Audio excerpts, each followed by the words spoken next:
Good morning. Today is Thursday, October 30th. This is Wake Up with KERA News, and I'm Andrew Garcia.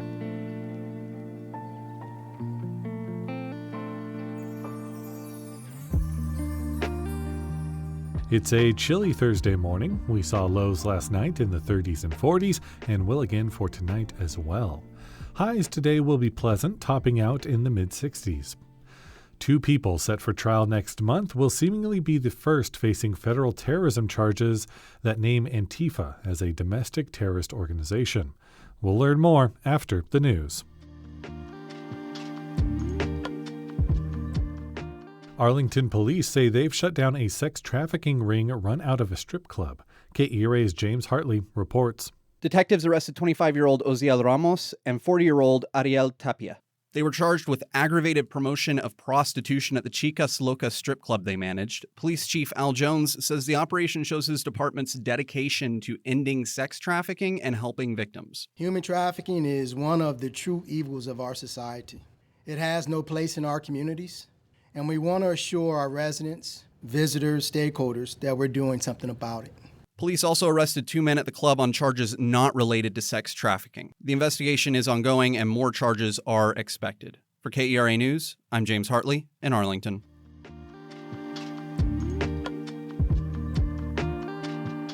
A Bitcoin mine company based in Florida is suing a rural North Texas county for allowing residents to vote to incorporate as a new city.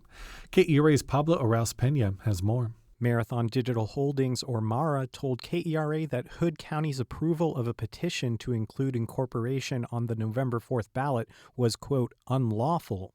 But residents in Mitchell Bend say voting to become a new city is their last resort after dealing with noise pollution from MARA's Bitcoin mine for 2 years. One resident alleges this is MARA's latest attempt to interfere in an election. An attorney for Hood County didn't respond to KERA's request for comment. For KERA News, I'm Pablo Arauz-Pena.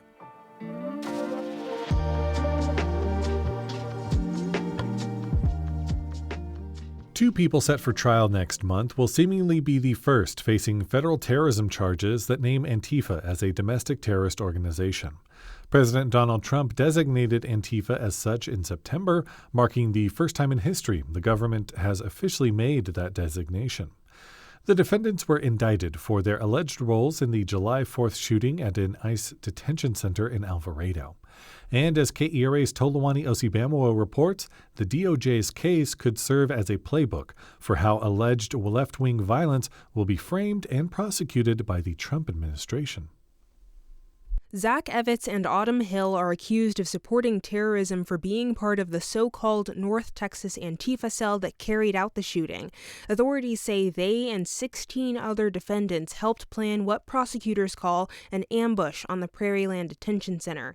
Antifa means anti-fascism, which Professor Jason Blazakis says should be seen as a good thing. He studies terrorism and extremism. Fascism is a scourge. It's a threat to U.S. life and well-being, and a threat to the constitutional protections Americans have. In practice, Antifa has been associated with generally leftist beliefs and blamed for instances of violence during protests. But it's not a formal organization with members, and there's no official process for designating domestic terrorist organizations like there is for foreign terrorists. There's also no way to specifically charge people for domestic terrorism under federal law.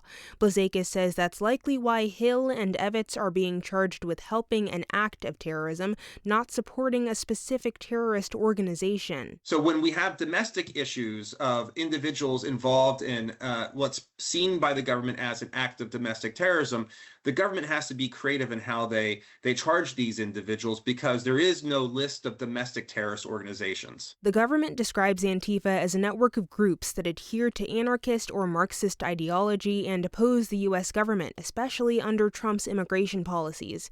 Prosecutors allege the defendants' messages and literature they shared are evidence of those beliefs. I don't think they're going to rely just on the text messages. That's Leah Simonton, former U.S. Attorney for the Northern District of Texas. She says they'll have to answer for guns and body armor found at the scene as well. They also were looking for some sort of actual material support in terms of vehicles, guns, body armor, something that they could also point to in terms of the material support that was provided. Some defendants and their attorneys have denied ties to Antifa and denied their intent to do anything but protest in support of immigrants detained at Prairieland.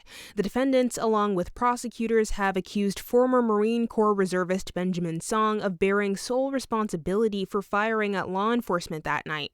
Simonton says it does help the government's case to portray the defendants as a group united by Antifa, but if that's true, it'll be up to prosecutors to convince the jury. So it all comes down to what did they know and when did they know it?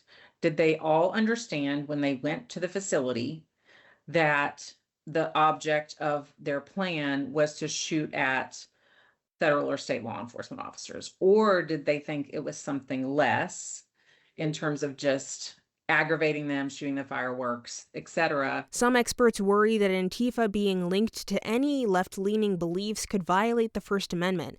That's why former Justice Department lawyer Tom Brzezowski says this case is one to watch. I do think this is vitally important for the administration because, as I said, they are desperate to be able to point to something that's written in black and white in a court document that says Antifa. And if they're successful, he's concerned it'll blur the lines between protected protest and criminal activity.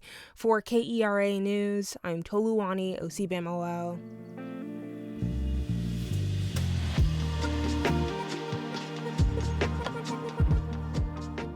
Titus hosts the modern dance company Ballet Preljocage on Friday and Saturday at Moody Performance Hall in Dallas.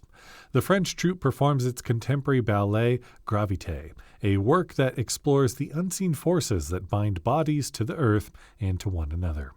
To see details and more arts events, head to the Go See DFW calendar at keranews.org/calendar.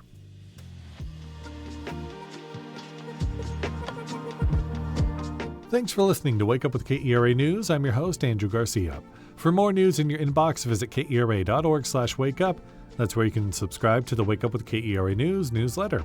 You'll get a more in-depth look into the news with plenty of good morning vibes. Connect with us on Facebook, Instagram, and TikTok at KERATX. Have a great day. We'll see you tomorrow.